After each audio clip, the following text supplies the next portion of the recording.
Latest football news, engaging debates, and fascinating opinions. Pitchside talk on IO Radio. Hello and welcome back to Pitchside Talk from home with me, George, on another sunny day in lockdown. We're over 100 days now, guys, in the lockdown. I'm joined this week by Dan and Piers. I do know who they are, unlike Carl Angelotti, who doesn't know who his players are, perfectly. Still doesn't know who Luke Garbutt is. He's who? No.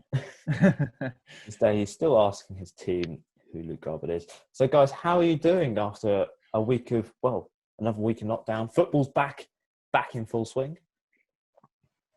It is. I'm getting back into it now. I think it was weird at the start, but now it's kind of normal again. So yeah, doing good. Yeah, it's been quite a good week. Lots of football, lots of good football. So can't complain.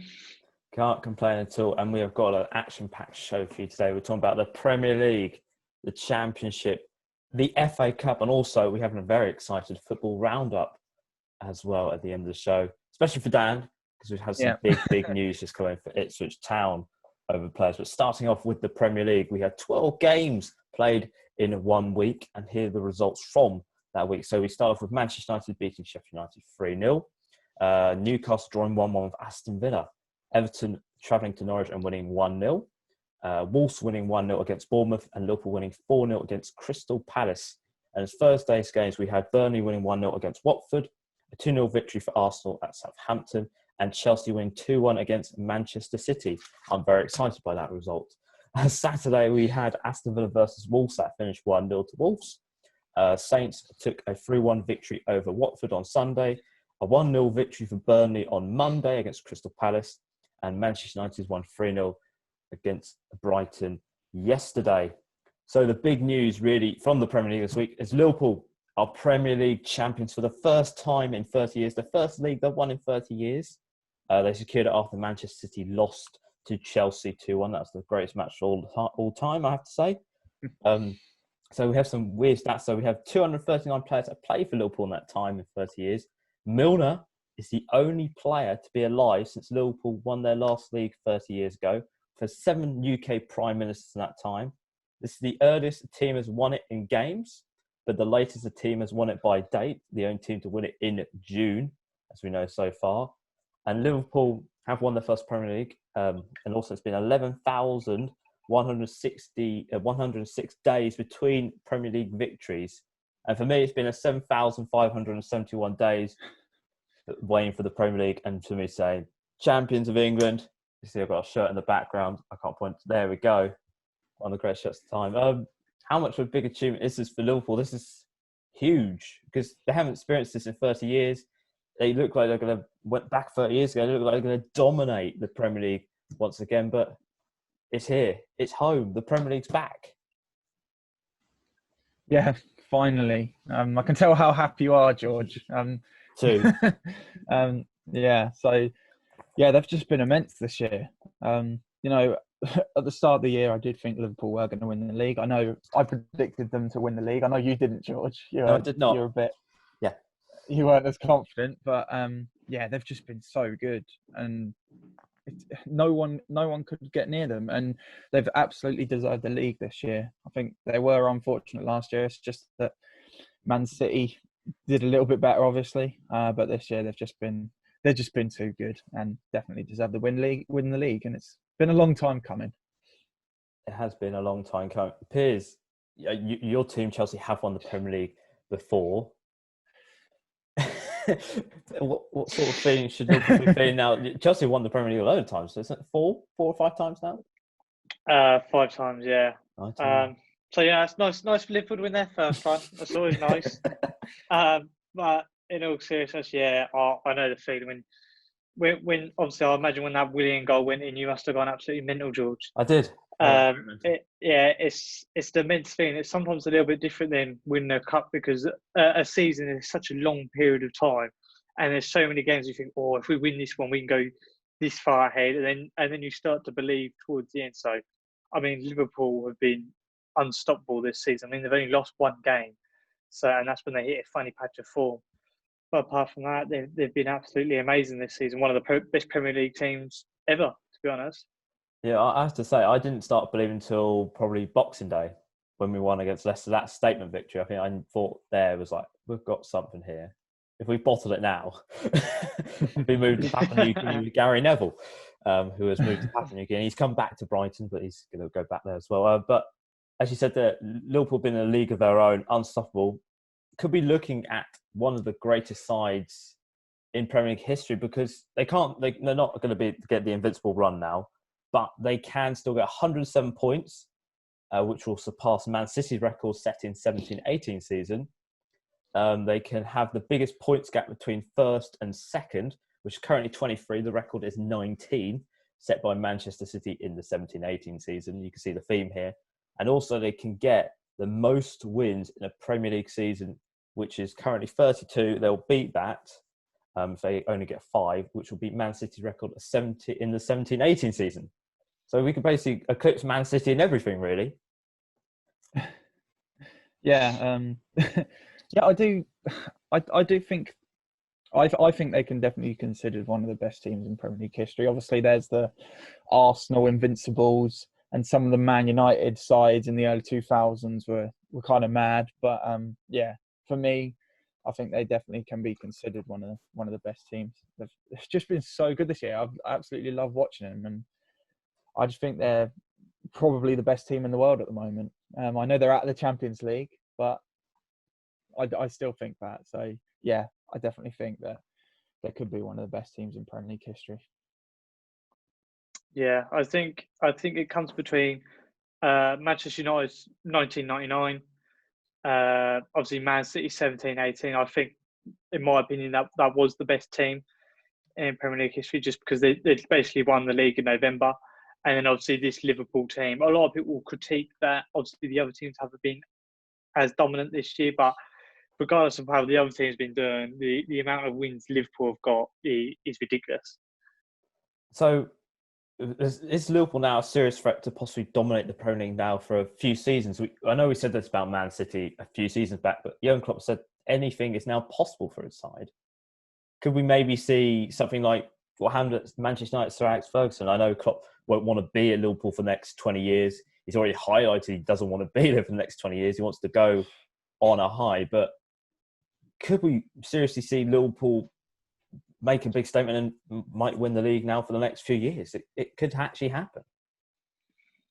Yeah, I think 100%. I can't see anyone else winning the league next year. Liverpool are going to be first on my predictions for next season. And there's no reason why they can't, because this team that they have is amazing. I don't really think they need to make any new signings this summer. I know you disagree, George, but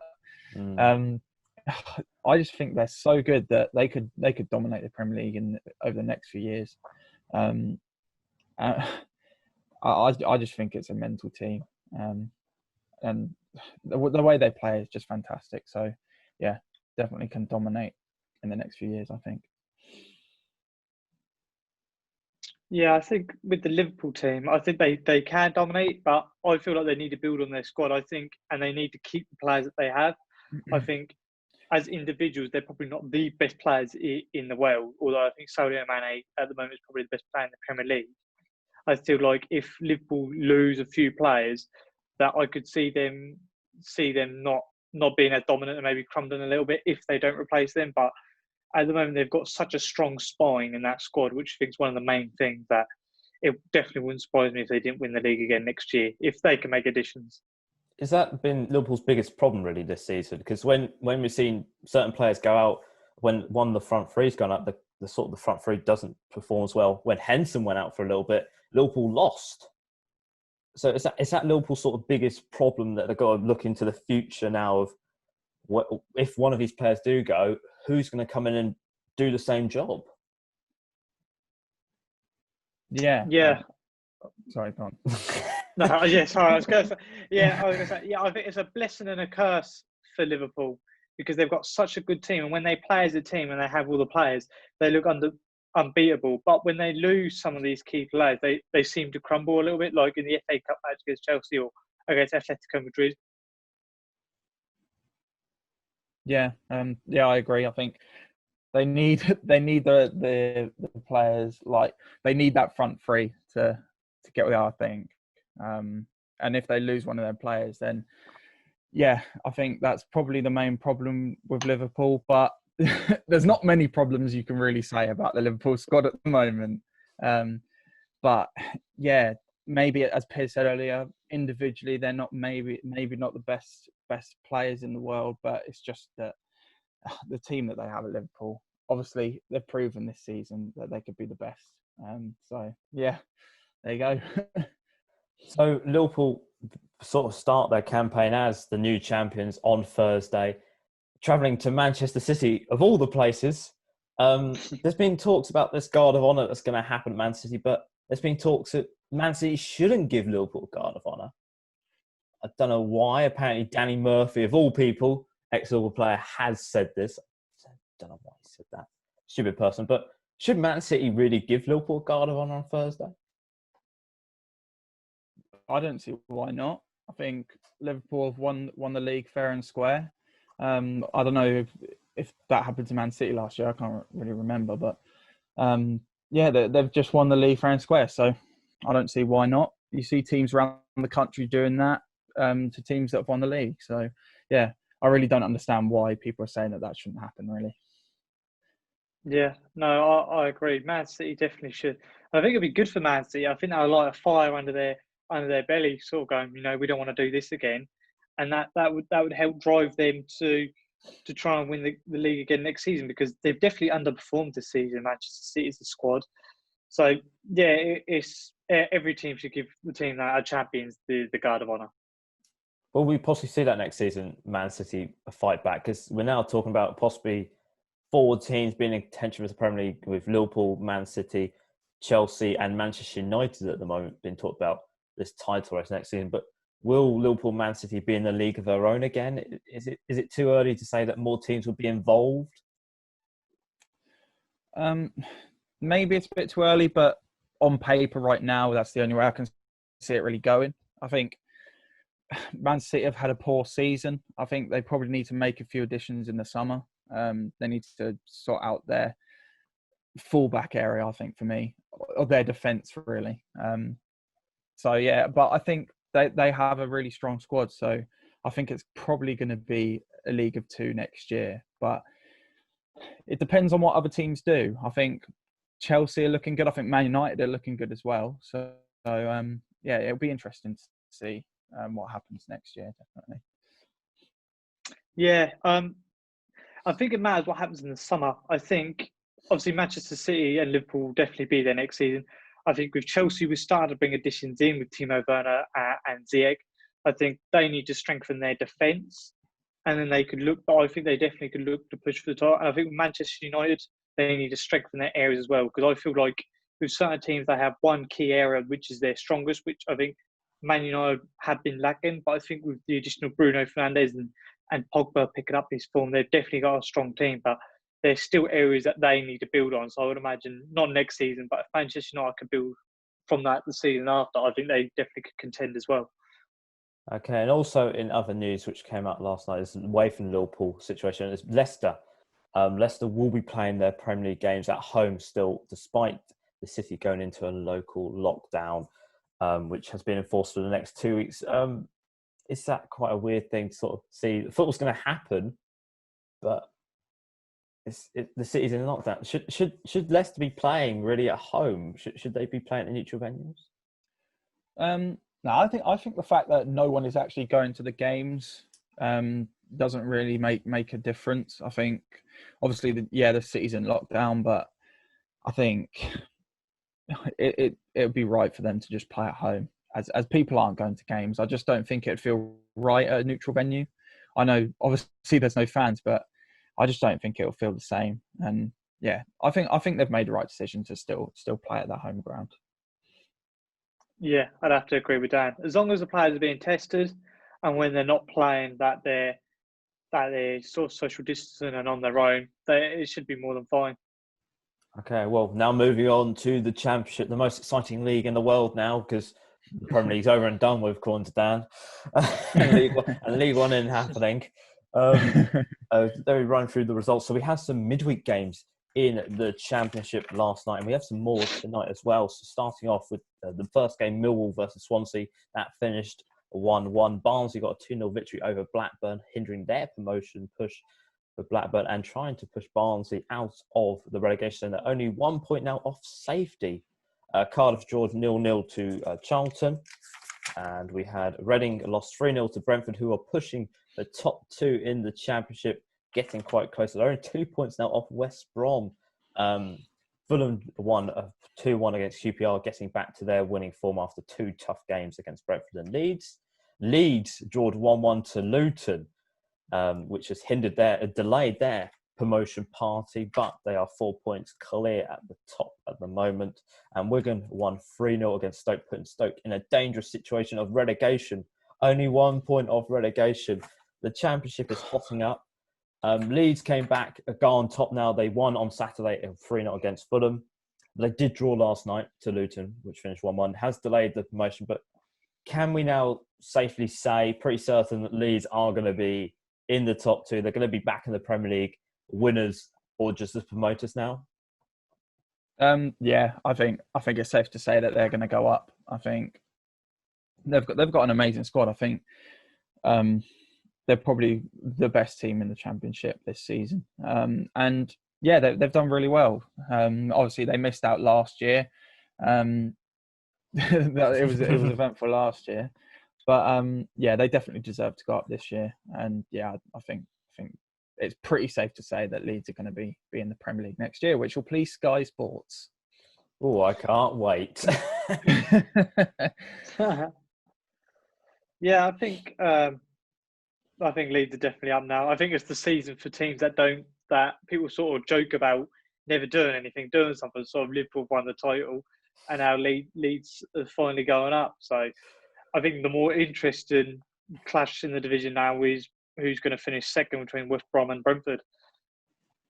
Yeah, that's the thing as well. West Brom are playing tonight. They are 4 points behind Leeds.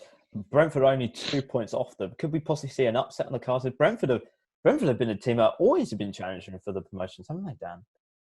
Yeah, ever since 14-15, the season we got in the playoffs. I think that was their first season in the Championship, and they finished 5th. So yeah, ever since they joined the Championship, they've been fighting. But they have looked so good since they've come back from lockdown. Obviously, they've had a really good season, but they have looked amazing. I've really enjoyed watching them, and they have some brilliant young players.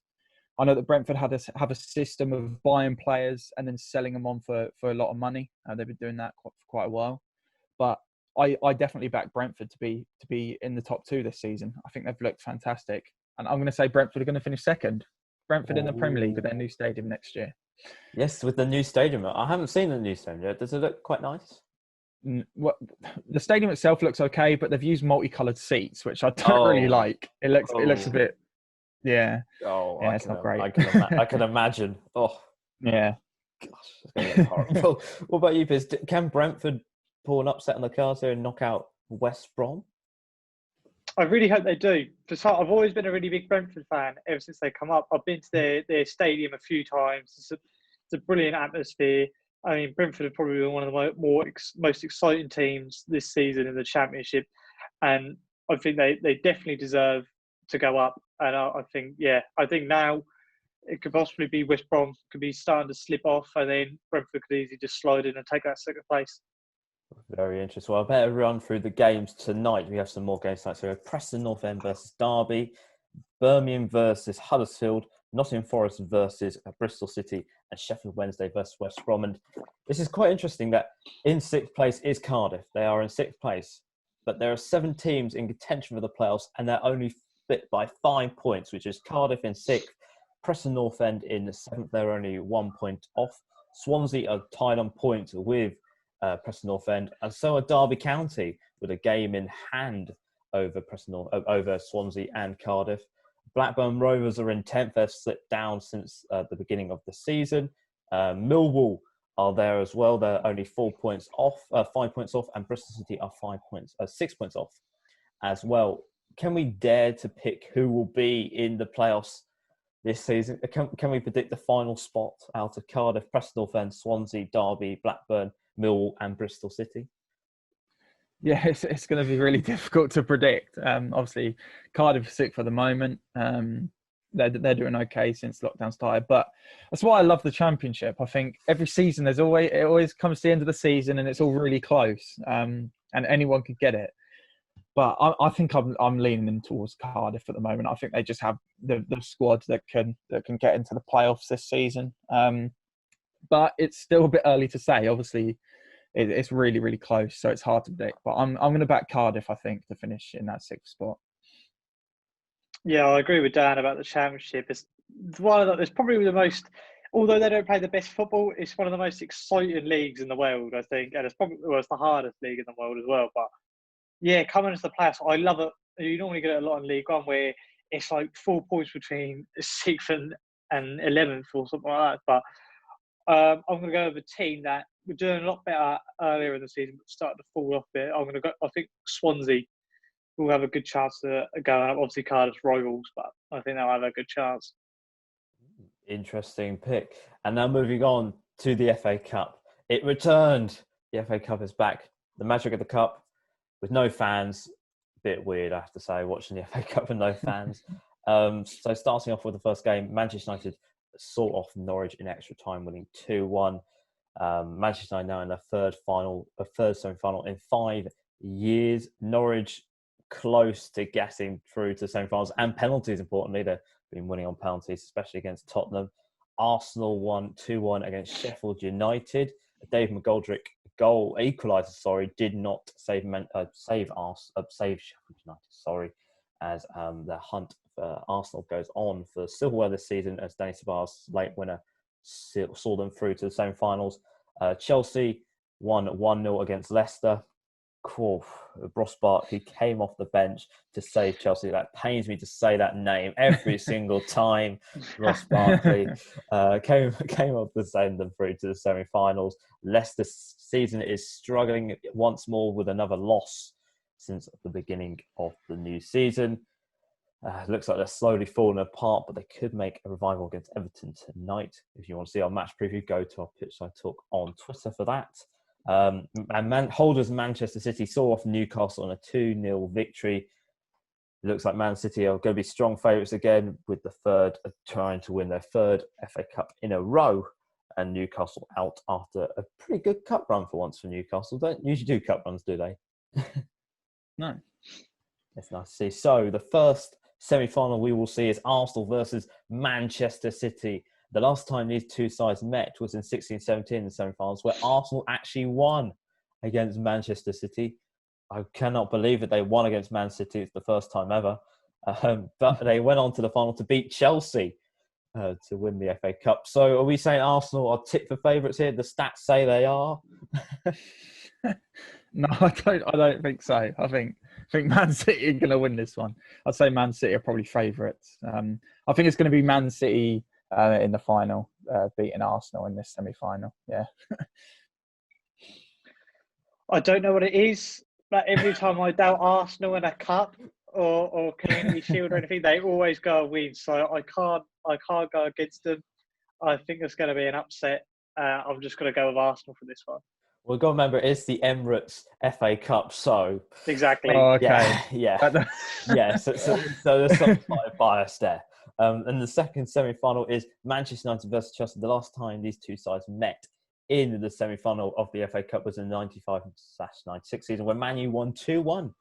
And they went on to win in the final against Liverpool 1-0. I don't know what happened there. There's apparently some Spice Boys turned up or something.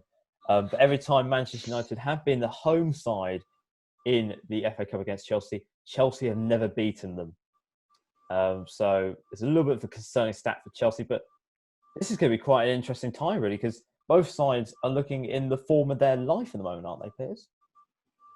Yeah. Manchester United, ever since they've seemed to have signed Bruno Fernandes, or from January, they've looked like a totally different team. And I think since this lockdown and Pulisic has started playing for Chelsea, I think they've been playing very well as well. I think Chelsea are going to want this more than Manchester United. They've already beaten us 3 times this season.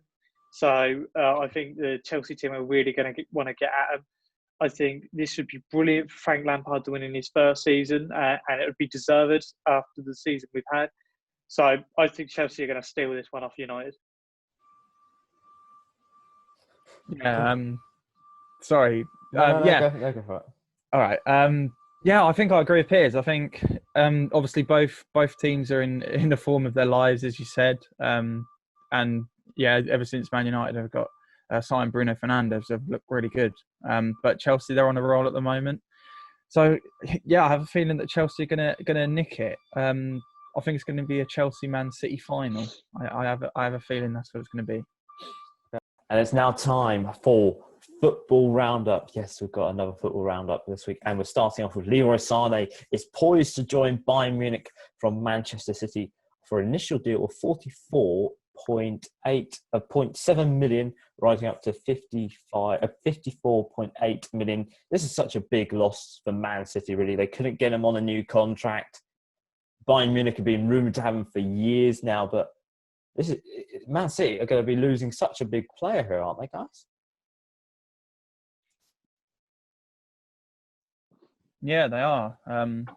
Yeah, I've always thought that Leroy Sané is so underrated. I think he's an absolute fantastic player, and you know he had that injury that kind of put him out for the season. Was it Back in August, last season or season before? I can't no, even this remember. season he got a season injury in August. Oh, it was this season. Yes. So yeah, that put him back, but obviously he's not in Pep's plans, which is unfortunate because I really think he's a fantastic player and I really really like him, and he's definitely underrated for me. So yeah, he'll probably get first team game time at Bayern. So yeah, I'm excited to see how he does there. Yeah, I think Leroy Sané has been definitely underrated and underappreciated at Manchester City. I mean, I'd have him at a club like Chelsea any day of the week. I think he's a fantastic player. And I think he's really going to strengthen that Bayern side. Obviously, they're looking for new wingers. Obviously, they're going through a bit of a transition phase at Bayern Munich. And I think he'll definitely be a player that help them to obviously win another league and help them try and capture a Champions League. I suppose that attack is going to be formidable. It's Serge Gnabry, Robert Lewandowski, and Leroy Sané on the wing. That is going to be... Defenders are going to have nightmares for weeks. When they hear that, they go, oh my God. Yeah, they are. Marcos scored that. And now, finally moving on to the big news here. Ipswich Town have been in the news quite recently. They released their kit yesterday, which was a really nice kit, but they released a teaser video of a wolf with a clock. And at 11 o'clock this morning, they confirmed that Luke Wolfden has signed a new 4-year extension deal onto his current contract, taking him till 2024 with an extra 12 months additional plus. Dan, this is quite big, really, for Ipswich Town. He was feared to be going with Flynn Downs. That hasn't been confirmed yet if Flynn Downs is going to sign or not. But Luke Wolfden is here to stay for Ipswich Town. How excited are you to hear that he's not going? I am so buzzing about this news. I'm absolutely buzzing that it's a four-year deal. You know, I thought that he maybe would leave in the summer. I think Downs and him were the two that I thought were going to leave. So for him to put pen to paper, new 4-year deal, I'm absolutely buzzing. And you know, he's only 21. He's a fantastic player. He's a massive prospect. So I'm really looking forward to how he does going forward. Hopefully he'll help us get out of League One. I hope, but that's probably not likely. But I'm still happy that he signed a long-term contract. Definitely. Piers, does this put a lot of pressure now? Yeah, it's definitely a good business by Ipswich Town. If they're not going to, No. Oh, sorry. Yeah, I love the technical issues we've got. What were you going to say? Sorry, George. I was just thinking, Piers, this has put now a lot of pressure on the club because they now got one of their big star players signed in. Does this now mean if they don't get promotion next season that he will be like, well, I should go, even though I signed the pen to paper contract, but I don't want to be here.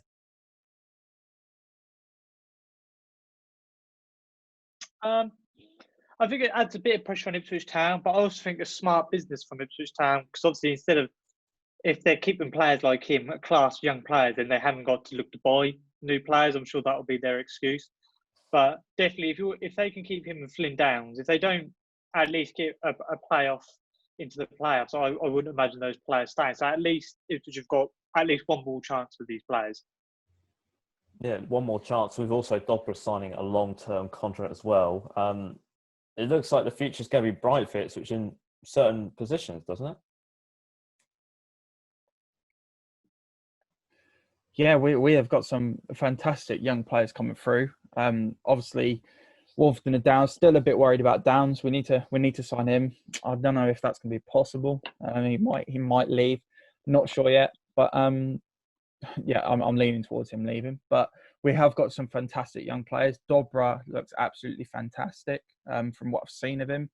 We have Simpson, the striker, who looks pretty good. He looks like an option that we haven't had in a long time. He looks like a really strong, pacey striker. That's what we've been crying out for. So I'm really looking forward to see what he's going to do. And some really, really good young players coming through. So the future does look bright, but we just have to go through this period of not really being very good and trying to get out of this league as fast as we can. I can't see us getting out of the league next season. I really hope we can get playoffs. That's definitely where we've got to aim for. But I think the news that Wolverhampton signed a new contract is big news. And yeah, the future does look bright. Yes, and funny enough, his contract will end when his 5-point plan will finish. So the 5-point plan means they stay in League One for another 5 seasons? Well, the 5-point plan ended like 3 years ago. I don't know if it's still going on. We're going to keep going. It's got another contract extension. Okay. Sure. Yeah, sure. Well, I want to say thank you for listening to today's show. We've run out of news, perfectly honest. But if you want to see bonus content like match previews, little interviews, and us trying not to laugh over Dan watching Ipswich Town fail all the time, head over to our Twitter, which is at Pitchside Talk. Instagram's talk_pitch. If you want to listen back to any of our previous shows and this one as well, because why not? Hello, me in the future when I'm editing this, and it's going to be annoying to edit. Go to our YouTube, which is Pitchside Talk, and also Mixcloud at Pitchside Talk as well. I just want to say thank you guys for joining us this week. Are you going to be here for next week's show? Which is going to be, I don't know what it's going to be.